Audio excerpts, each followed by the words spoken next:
ଅଦା, କଞ୍ଚା ଲଙ୍କା ସମେତ ଆଳୁ ପିଆଜ ହୋଇପାରେ ମହଙ୍ଗା। ସାଧାରଣତଃ ମୌସୁମୀ ଋତୁରେ ସବୁଜ ପନିପରିବା ଏବଂ ଫଳର ମୂଲ୍ୟ ବଢ଼ିଥାଏ, କିନ୍ତୁ ଏଥର ମୂଲ୍ୟ ପୂର୍ବ ତୁଳନାରେ ଦ୍ରୁତ ଗତିରେ ବଢ଼ୁଛି। ଟମାଟୋ ମୂଲ୍ୟ କିଲୋଗ୍ରାମ ପିଛା 150 ଟଙ୍କାରେ ପହଞ୍ଚିଛି। ଏଥିସହିତ ଲଙ୍କାର ମୂଲ୍ୟ ମଧ୍ୟ ଲୋକଙ୍କୁ କନ୍ଦେଇବା ଆରମ୍ଭ କରିଛି। ଅଦା, କଞ୍ଚା ଲଙ୍କାର ମୂଲ୍ୟ କିଲୋଗ୍ରାମ ପିଛା 400 ଟଙ୍କା ପହଞ୍ଚିଛି। ନୂଆଦିଲ୍ଲୀରେ କଞ୍ଚା ଲଙ୍କା ମୂଲ୍ୟ 100 ଟଙ୍କା ଥିବାବେଳେ କୋଲକାତାରେ କିଲୋଗ୍ରାମ ମୂଲ୍ୟ 350ରୁ 400 ଟଙ୍କା ପହଞ୍ଚିଛି। ଏଥିସହିତ ଅଦା ମଧ୍ୟ କିଲୋଗ୍ରାମ ପିଛା 350 ଟଙ୍କାରେ ବିକ୍ରି ହେଉଛି।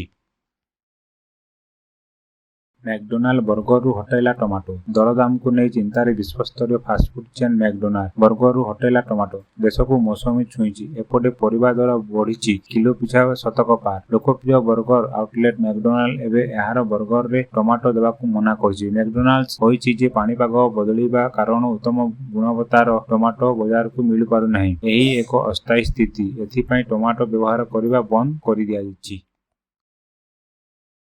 ସିନେମା ହଲ୍, ଖାଦ୍ୟ ଓ କର୍କଟ ଔଷଧରେ ଟିକସ 5%କୁ କମିପାରେ। ସାମଗ୍ରୀ ଓ ସେବା ଟିକସ ପରିଷଦର 50ତମ ବୈଠକ ଚଳିତ ମାସ 11ରେ ଅନୁଷ୍ଠିତ ହେବାକୁ ଯାଉଛି। ଏଥିରେ ବିଭିନ୍ନ ସାମଗ୍ରୀ ଉପରେ ଟିକସ ହ୍ରାସ ନେଇ ନିଷ୍ପତ୍ତି ହେବ ବୋଲି ଆଶା କରାଯାଉଛି। କର୍କଟ ମେଡିସିନକୁ ଟିକସମୁକ୍ତ ଏବଂ ସିନେମା ହଲ୍‌ଗୁଡ଼ିକ ଉପଲବ୍ଧ ହେଉଥିବା ଖାଦ୍ୟ ସାମଗ୍ରୀ ଉପରେ ଟିକସ ହ୍ରାସ ହେବାର ସମ୍ଭାବନା ରହିଛି। ସିନେମା ହଲ୍‌ରେ ଉପଲବ୍ଧ ହେଉଥିବା ଖାଦ୍ୟ ସାମଗ୍ରୀ ଏବଂ ପାନୀୟ ଉପରେ 18% ଟିକସ ଲାଗୁଛି। ଏହାକୁ 5%କୁ ହ୍ରାସ କରାଯାଇପାରେ। ଏହାକୁ ନେଇ ସିନେମା ମାଲିକମାନେ ଦୀର୍ଘ ଦିନ ଧରି ଦାବି କରି ଆସୁଛନ୍ତି। କ୍ୟାନ୍ସର ଔଷଧ ଉପରେ ଟିକସ ଛାଡ଼ ନେଇ ଘୋଷଣା ହୋଇପାରେ।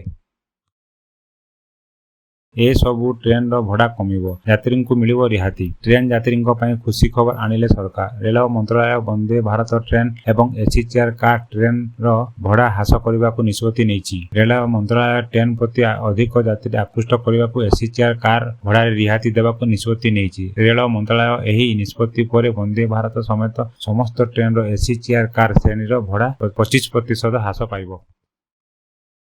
ଶସ୍ତା ହେଲା ଲୁହା ରଡ୍। ଘର ନିର୍ମାଣରେ ଲୁହା ରଡ୍ ଏକ ଗୁରୁତ୍ୱପୂର୍ଣ୍ଣ ଜିନିଷ ଭାବେ ବ୍ୟବହାର କରାଯାଏ। ଏହାର ମୂଲ୍ୟରେ ବହୁତ ହ୍ରାସ ଘଟିଛି। ଦେଶର ଅନେକ ସହରରେ ଗତ 2 ମାସ ମଧ୍ୟରେ ଲୁହା ରଡ୍ ମୂଲ୍ୟ ଅଧା ହୋଇଛି। ଏହାର କାରଣ ମୌସୁମୀକୁ କୁହାଯାଉଛି। ଏପରି ପରିସ୍ଥିତିରେ ବର୍ତ୍ତମାନ ଲୁହା ରଡ୍ କିଣିବା ଆପଣଙ୍କ ପାଇଁ ଲାଭଜନକ ହୋଇପାରେ। ଦିଲ୍ଲୀରୁ ଗୋଆ ପର୍ଯ୍ୟନ୍ତ ଏହାର ମୂଲ୍ୟ ହ୍ରାସ ପାଇଛି। ପରିବାରର ମହିଳାଙ୍କୁ 1000 ଟଙ୍କା ଦେବେ ସରକାର। ନିର୍ବାଚନ ପ୍ରତିଶ୍ରୁତି ପୂରଣ କରିବା ପାଇଁ ତାମିଲନାଡୁ ସରକାର କାମ ଆରମ୍ଭ କରିଛନ୍ତି। ପରିବାରର ମହିଳା ମୁଖ୍ୟଙ୍କୁ ପ୍ରତି ମାସରେ 1000 ଟଙ୍କା ଆର୍ଥିକ ସହାୟତା ଯୋଗାଇ ଦିଆଯିବ ବୋଲି କୁହାଯାଇଥିଲା। ତାମିଲନାଡୁରେ ମହିଳାଙ୍କ ପାଇଁ ଏହା ଏକ ବଡ଼ ଯୋଜନା ବୋଲି ସିଏମ୍ ଏମ୍.କେ. ଷ୍ଟାଲିୟନ୍ କହିଛନ୍ତି। ଏହି ଯୋଜନା ପାଇଁ ଏପର୍ଯ୍ୟନ୍ତ 1.5 କୋଟି ଆବେଦନ ଗ୍ରହଣ କରାଯାଇଛି। ଏହି ଯୋଜନା ଅଧୀନରେ ପ୍ରାୟ 1 କୋଟି ଯୋଗ୍ୟ ଆବେଦନକାରୀଙ୍କୁ ସରକାର ଆର୍ଥିକ ସହାୟତା ପ୍ରଦାନ କରିବେ।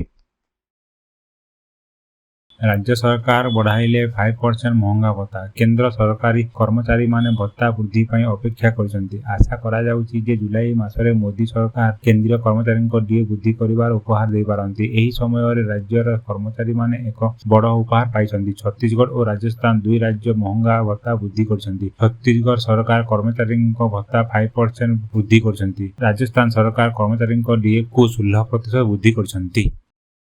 ଓଡ଼ିଶାରେ କେତେ ରହିଛି ସୁନା ଦର?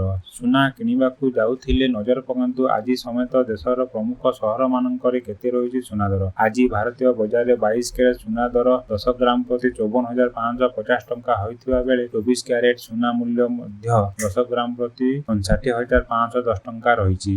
ଓଡ଼ିଶାର ରାଜଧାନୀ ଭୁବନେଶ୍ୱରରେ ଏବେ 22 କ୍ୟାରେଟ୍ ସୁନା ମୂଲ୍ୟ 10 ଗ୍ରାମ ପ୍ରତି 54,150 ଟଙ୍କା ଓ 24 କ୍ୟାରେଟ୍ ସୁନା ମୂଲ୍ୟ 10 ଗ୍ରାମ ପ୍ରତି 59,070 ଟଙ୍କା ରହିଛି।